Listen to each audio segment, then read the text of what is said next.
Հաջորդ հարցը Էդգար Ղազարյան, խնդրեմ։ Պարոն Խաչատրյան, նախ խնդրում եմ ժամանակից պահեք, մինչև հարցը ձեզ մի հատ նկատառում։ Խնդրում եմ հարգել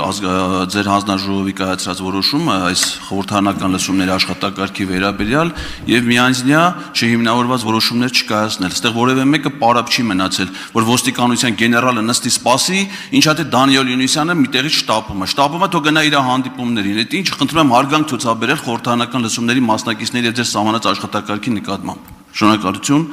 Հիմա հարցը ձեզ, պարոն գեներալ։ Կառավարության վերջին նիստի ժամանակ վարչապետը հայտարարեց, որ հանրապետությունը վարորդական իրավունքների վկայականների տրամադրումը զանգվածաբար իրականացվել է կոպտագույն խախտումներով եւ ըստ էության կասկածի տակ դրեց բոլոր վարորդական իրավունքների վկայականների լեգիտիմությունը, բերելով իր կոռուպցիոն պատմության օրինակը, որ ինքը իր վարորդական իրավունքի վկայականը ստացել է 300 մետր հեռավորությունից։ Ես ուրեմն այդ հայտարարությունից հետո ոստիկանությունում նախաձեռնել է ծառայողական քննություն պարզելու համար, թե ինչ խայտառակ իրավիճակ է տիրում ըստ վարչապետի արձանագրումների վարորդական իրավունքների վկայականների տրամադրման գործընթացում։ Երկրորդ հարցը, դուք ձեր վիճակագրության մեջ նշեցիք հիմնականում դեպքերի հետ կապված քանակները, վիճակագրությունը ինչ պատահարներ են եղել։ Ես ուզում եմ իմանամ,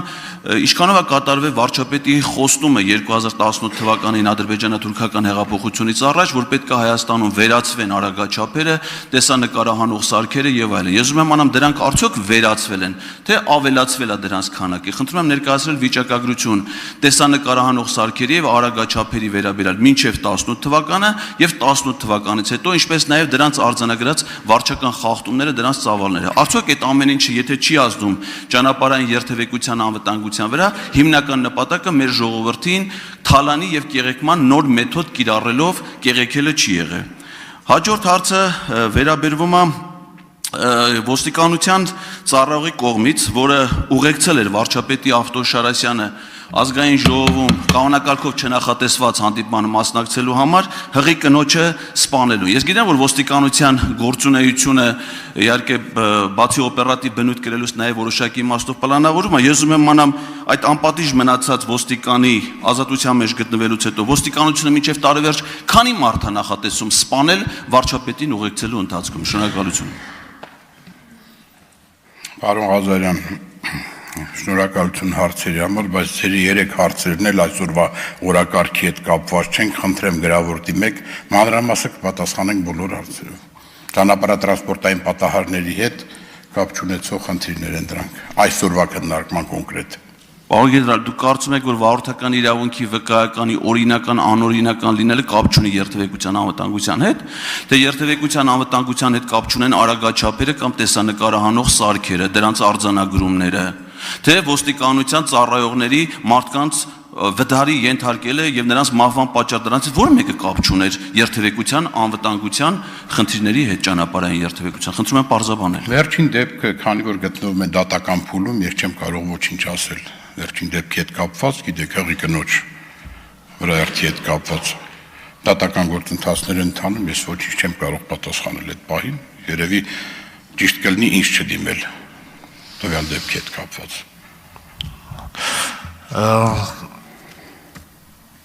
Արագաչափերի եւ մնացած ձեր հարցերի մասով, պարոն Ղազարյան, ես կարծում եմ, որ ավելի մասնագիտական պատասխան զեկույց կունենանք, սա մեկ։ Երկրորդը կանոնակարգով, աշխատակարգով ես իրավասու եմ որոշակի փոփոխություններ կատարել օրակարգի մեջ եւ եթե ցանկություն չունեիք լսելու պարոն Հովհաննիսյանի ելույթը, կարող եք դուրս գալ եւ խնդրում սրանից հետո դիտողություններ մի արեք աշխատակարգի վերաբերյալ, որովհետեւ եթե ծանոթ լինեիք, կտեսնեիք, որ ես որոշակի նպատակահարմարություններից ելնելով կարող եմ ինչ-որ փոփոխություններ անել։ Պարոն Ղազարյան, ամբողջ համացանցը 3 տակնու վրա եղավ այն տեսանյութի հատվածից, որտեղ երևում էր, թե ինչպես են ռազմական ինստիտուտի ոնց որ սաները գլուխոնարում տիկին դատախազուհու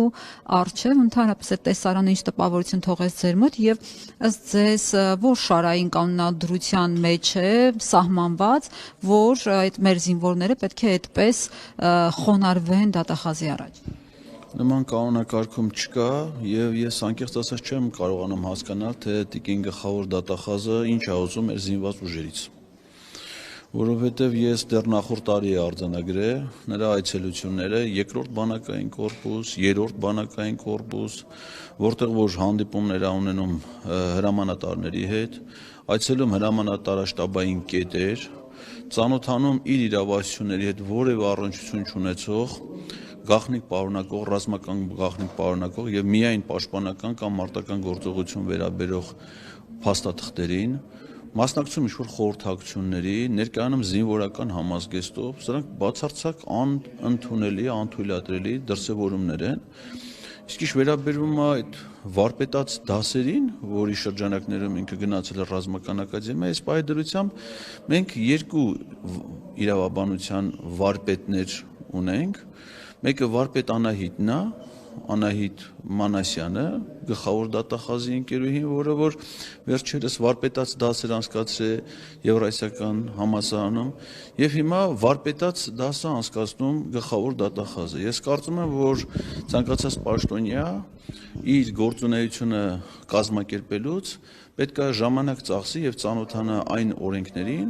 որոնցով նրանց գործունեությունը կանոնակարգվում է եւ իրականացնեն միայն այնպիսի գործողություններ, որոնք բխում են իրենց լիազորություններից։ Իսկ թե այդ կարգի ծրագրից դուրս դասախոսությունները, թե այցելությունը ռազմական հաստատություններ, թե այդ կարգի հանդիպումներ առավել եւս զինվորական կանոնակարգով չնախատեսված ողջույնները եւ այլն, դրանք կարծում եմ միայն անձնական ամբիցիաները բավարարող դրսևորումներ են, որը բանակի առավել եւս զինվորականների մասնակցությամբ կազմակերպել ուղղակի անթույլատրելի է։ Այսինքն կարծում եք, որ դա հենց Աննա Վարդապետյանի ցուցումով էր այդպիսի ողջույնը պայմանավորված, թե պարզապես ցավոք սրտի կան որոշակի ստորաքարշ կամ այդ մտածելակերպով մարդիկ, որոնք մտածում են, որ սապոնվելու ձև է դա ուղղակի։ Կարծում եմ երկրորդը ավելի հավանական է, բայց երկրորդը դրսևորվում այն դեպքում, երբ որ այդ անողը գիտի, որ դա հաճելի է մյուսների համար, այսինքն եկողի համար։ Ես օրինակ իմ օրինակը կարող եմ բերել, երբ որ ես մարզպետ էի եւ փոխվարչապետ Արմեն Գրիգորյանը երբ որ այցելում էր մարզ, Գևորգյանը ներողություն, նա նույնիսկ թույլ չէր տալի, որ ես գնամ իրեն դիմավորեմ մարզի սահմանին, ինչը որպես կանոն ընդունված է, ասենք բարձրաստիճան պաշտոնյաներին գնալ դիմավորել եւ ինձ ուղղակի չէր տեղեկացնում հատուկ,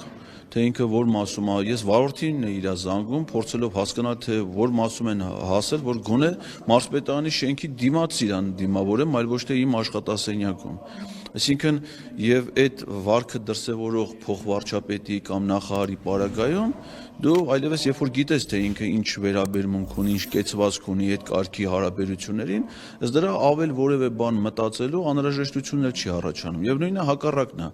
Երբ որ գիտես, որ փառասիրությունը շոյում է որոշ մարդկանց զգացմունքները, այն մարդիկ էլ ովքեր որ փորձում են քծնել, շողոքորթել, օգտվում են այդ հնարավորություն։ Ամեն դեպքում ես կարծում եմ, որ այն ինչ որ մենք տեսել ենք, դա հաճ էր, առնվազն եւ անթույլատրելի։ Խորհրդարանական լսումների հարգելի մասնակիցներ, բացառությամբ քաղաքացիական պայմանագիր խմբավորման անդամների եւ կառավարության ներկայացուցիչների, սիրելի հայրենակիցներ, տիկնայք եւ պարոնայք։ Այս հանձնաժողովի կողմից կազմակերպող խորհրդարանական լսումները մի շատ հետաքրքիր դրսևորումներ են ունենում։ Նախորդ խորհրդարանական լսումներից հետո քաղաքացիական պայմանագիր խմբակցությունը լքեցին մի քանի պատգամավորներ, քննչական կոմիտեի ղեկավարը, հակակոռուպցիոն կոմիտեի ղեկավարը, բարձրագույն դատական խորհրդի նախագահը ստացան WhatsApp հաղորդագրություններ եւ լքեցին իրենց պաշտոնները։ Հաշվի առնելով այս լսումների ընթացքը զգուշացնում եմ եւ հորդորում եմ կառավարության ներկայացուցիչներին դուրս գալ WhatsApp հավելվածներից կամ փոխել իրենց բջջային հեռախոսի համարները, որովհետեւ այս լսումների ընթացքը ցույց է տալիս, որ առաջիկայում նրանք նույնպես կարող է ստանան նման հաղորդագրություններ։ Ինչ մենք ականատես եղանք։ Ականատես եղանք մի բանի, որ ոստիկանության պետը բացարձակապես չի տիրապետում իրավիճակին, այն աստիճան, որ նույնիսկ չի պատկերացնում, որ երթևեկության համար կարևորագույն գործոններ են հանդիսանում երթևեկության սուբյեկտների օրինականությունը, վարորդական իրավունքների վկայական ունենալու հանգամանքը, ճանապարհային երթևեկությունը վերահսկող տեսանկարահանող սարքերը, նրանց նշանակությունը եւ այլն։ Ես կարծում եմ, որ պարոն Հովհաննիսյանի այս նման անտեղյակությունը պայմանավորված է միայն այն հարցերով, որոնք վերաբերում են քաղաքացիների անվտանգությանը։ Իսկ եթե մենք հարցեր տայինք օրինակ պարոն Հովհաննիսյանի Փաշինյանին, Նիկոլ Փաշինյանի անվտանգությանը վերաբերող հարցերին, թե ասենք 5 հոգանոց հանրահավաքի համար քանի 100 ոստիկան պետքա միտեղ կուտակվի, ինչ միջոցներ պետքա բերվեն ոչ միայն ոստիկանությունից, այլ նաև փրկարար ծառայությունից, տարբեր ծառայություններից։ Ես կարծում եմ, որ պարոն Հովհաննիսյանը այդպիսի հարցերին պատասխանելու բացարձակապես խնդիր չի կարող ունենալ։